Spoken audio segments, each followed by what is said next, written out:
I am happy. I say it into the mirror, brows furrowed and mouth pulled into a tight smile. I am happy. My fingers clutch the edge of the bathroom sink, and a muscle twitches near my eye. Something tugs at the corner of my mind. A thought, maybe? It's tempting me to peek at it, begging me to acknowledge it and push it out into the light of day. But I don't. I can't. My mother calls me from the kitchen. Are you ready for school? Yes. I call back. I am. I take another few moments to stare at myself. I burn the image of how happy I am into my memory, just in case I start to forget. It's a big day after all. The car chokes and sputters as it makes its way to school. I'm in the 10th grade and I have no idea what I want to do with my life, but I know that's okay. It's normal. Nobody does. Except for Maggie Toller and Suki Raj and David Cho and Adam Wallace. They're going to be doctors and engineers and carpenters and drug dealers. They're going to be happy. We pull into the school parking lot. The van spits out a plume of smoke the size of Jupiter. Once the pollution clears, I open the door and look out over the sea of faces. Some of them are staring back at me. Some of them are snickering. One of them is Maggie Toller, and she's waving. All red curls and dimples. So I wave back. My stomach does a front flip. Have a good day, my mother says. I look her way, and her face lights up with that expression that resembles a smile. But it's not. There's not enough play in her cheeks. She forgets to engage with her eyes. I will, I replied. I use the same smile that I practiced earlier. It's much better. When I look back to the steps, Maggie is gone, and my stomach settles. I lurch out of the car. Honey, my mother says. She reaches out a hand towards me, but stops short as if she's worried I might snap at her or bite it off. She stares at me. Things will be better for us, you know.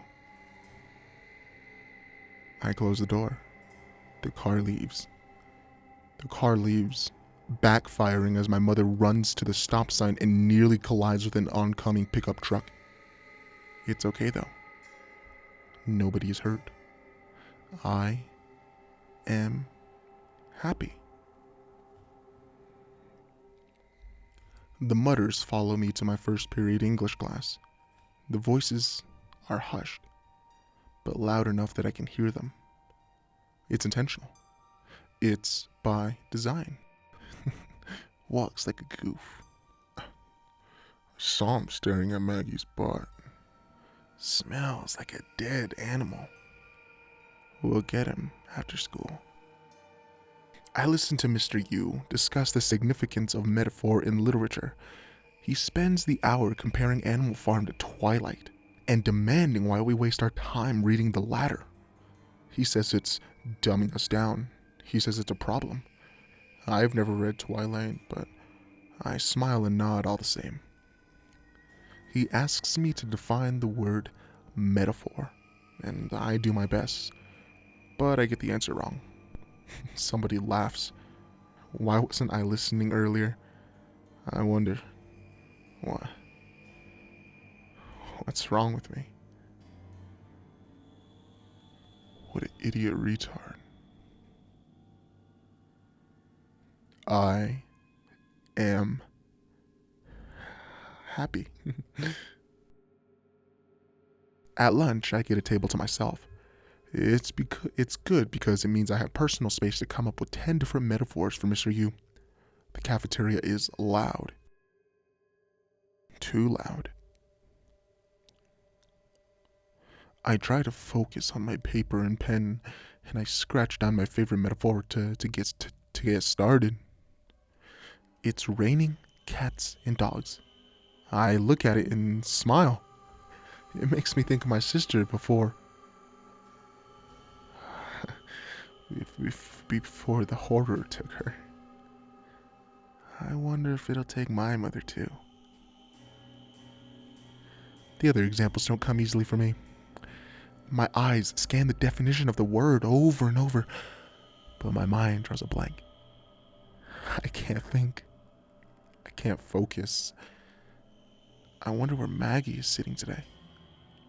A folded piece of paper lands on the table in front of me. I look up to see where it came from, to see who dropped it, but I can't tell. There are too many people moving around, too many faces swimming, and too many voices drowning out my concentration. I open it up. There's something written on the inside, hastily scribbled and messy. It says, "You're dead," in pencil gray. A stickman is lying beneath the words, surrounded by 3 other stickmen. They're stepping on him, kicking him. Red pen strokes paint the page haphazardly. Trailing from the crying man on the ground, I look closer. The stickmen are smiling. They're happy. Something pulls at the edge of my thoughts. I ignore it. The bell rings, and school is over. I gather my things and pull my backpack over my shoulder. It's heavy and awkward, but it makes me 3 tries to get it right. Today is a big day. I make my way from the school grounds, over the hill that leads to the forest path that runs along the little creek. I make my way home. My arms are tired by the time I get over the hill. But that's okay. It just means I'm getting stronger. All the work I've been doing in the forest is going to pay off. Voices follow me. I recognize some of them. Pervert is gonna get what comes to him. I'll believe it when I see it. Heard Maggie moaning about wanting what's inside of him. Screw you. The forest is full of people. There are joggers and people walking away. A homeless man asks me if I have any change, and I said I'm sorry, but I don't. He tries to spit on me, but misses. Liar. Gimps like you make a bank off disability checks. My arms get sore by the time I'm halfway through the forest.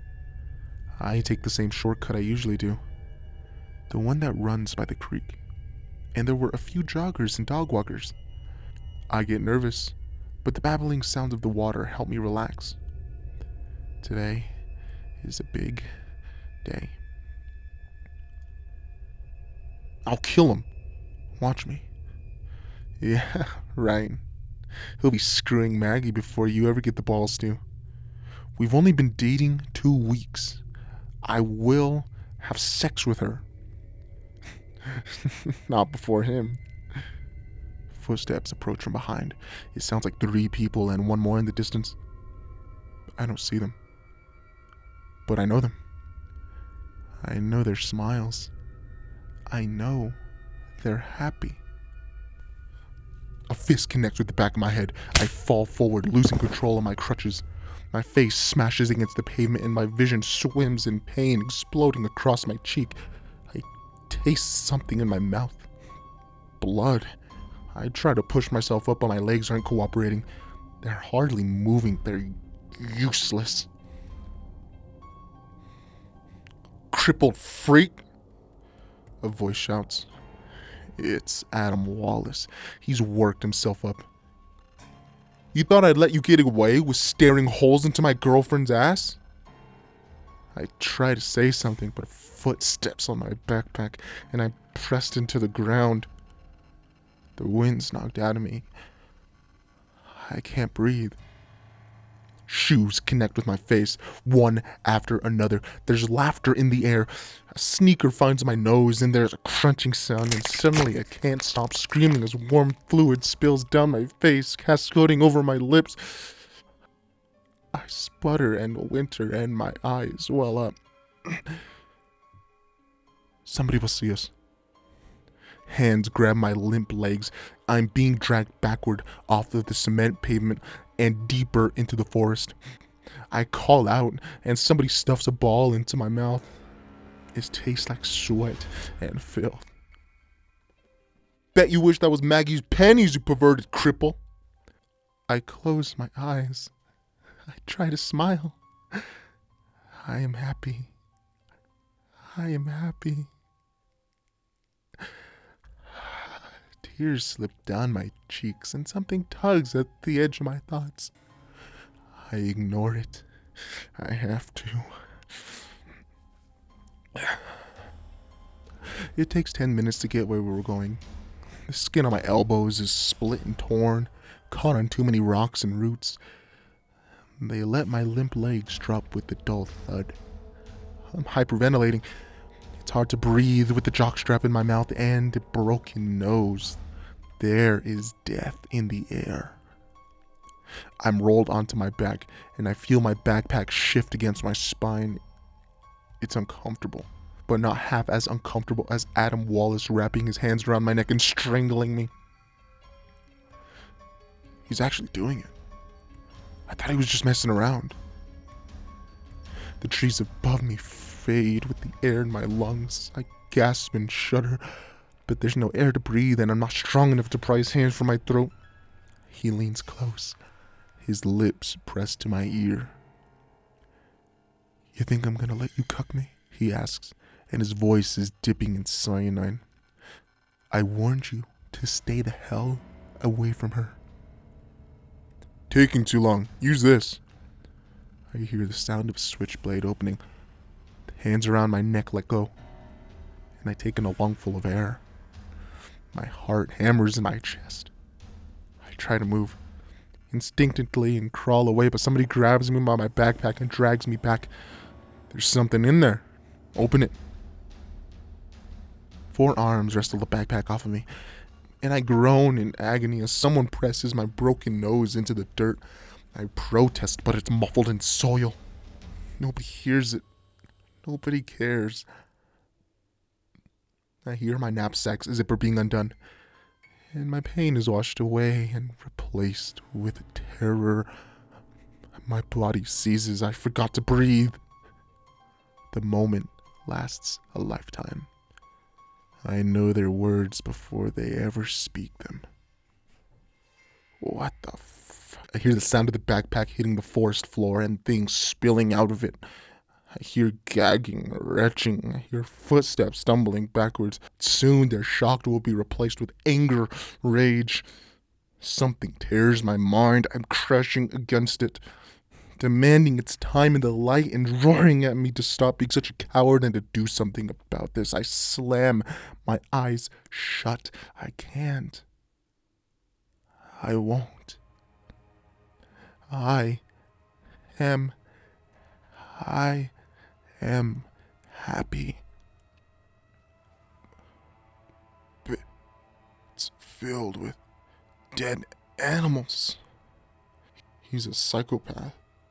Hands grip the front of my t-shirt and pull me up from the ground.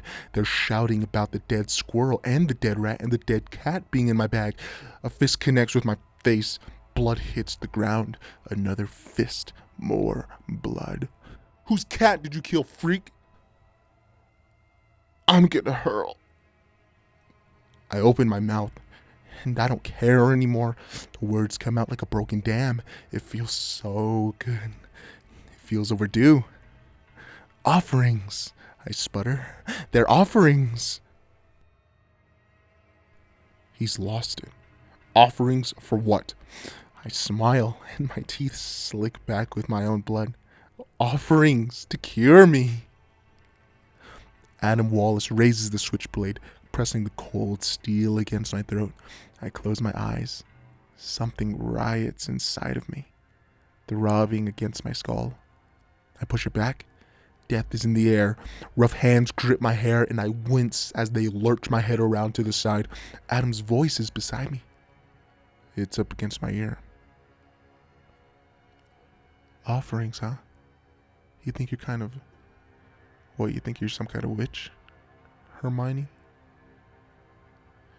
No, I say. Something shifts in the trees behind Adam and his friends, and a figure steps out from the brush. I recognize him. They've been following us since we left the school. Sucky recognizes him too. He tries to step in front of Adam and block us from view. Words fall out of his mouth. He's giving her an explanation, maybe a reason things aren't as bad as they seem. He's interrupted by a horrible, wet-sounding jab. Then another. Then there's a series of 4 slick rips, like a pen tearing through paper or a knife cutting into skin. A gasp. Jesus Christ, Maggie! Adam clambers off of me. What's wrong with you? She's killed him, Adam. Sucky falls to the ground. I close my eyes. I am happy. Warm piss soaks the dirt beneath me, and my limbs tremble in terror and anxiety. I am happy. There's a sound of panicking feet, but it's going in the wrong direction. It's running away from me. The person's muttering and whimpering, and I don't think it sounds like Adam Wallace, but I can't be sure. Somebody else is struggling now. 2 voices dance together on my lift, just past my vision. A boy and a girl. It's David Cho and Maggie. They're grunting a symphony of dying breaths. I hear dirt shift and leaves crack beneath stirring footsteps and the smacking of limbs grasping limbs. There's another wet jab, and a body drops. David asks, "Why?" Another slick rip, the knife tearing into him over and over, and he keeps asking why. "Why are you doing this?" he cries. "Why me? Why me, Maggie?" I hear his skin split twice more, and the questions stop. A girl steps into view, standing above me. Her hair is wild red, her face a speckled crimson, just like the knife in her hands. She reaches down, and I think she might help me out. But instead, she starts placing the dead animals into my bag, one by one.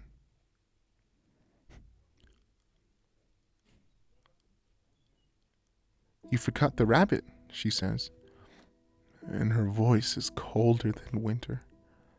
Her eyes appraise me, but they're missing something. They're empty. "That demon will kill you, you know. Just like it killed your sister. And just like it'll kill your mother too. Unless you give it to me first." "I know," I say. "I'm trying to." She pouts her lips, folds her arm. A doll hangs from her neck, and it's dressed in pins and needles, and it looks like me. "I told you 3 offerings, didn't I?" She looks around. "I count 2 and a bag of roadkill." "Adam, I have to roll over so I don't choke on the blood spilling into my throat away from my broken nose. I can't catch them on the crutches." "Then don't," she says with a sneer. Something tugs at my mind. I close my eyes. I clench my fists. I want to scream and lose control, but I can't, because if that happens, then I am not happy anymore. People I love will die. They always do. Can't you get him? I've already done my part. The spell is specific. The final offering dies by your hand, or your nightmare doesn't end. Her mouth splits into a wide smile. You don't have to kill them alone, though. I stare at her. and I don't have any words to fight back. She kneels next to me and runs her hand through my hair, gripping it painfully. She's smiling, but she's not. There's not enough play in her cheeks. She forgets to engage her eyes. Now or never. I can't. Sure you can. I whimper as the knife plunges into me. Again and again. There's a ripping sound, followed by another and another. I clench my eyes. I ball my fists. I am happy. I am happy. The knife sinks into me once more, and this time Maggie fishes it around my stomach a while. It twists, and I scream. I thrash and roar. Something escapes. It pulls itself over my bones, wrapping itself around my mind, and extinguishes my thoughts before whispering madness into my ears and breathing violence into my lungs.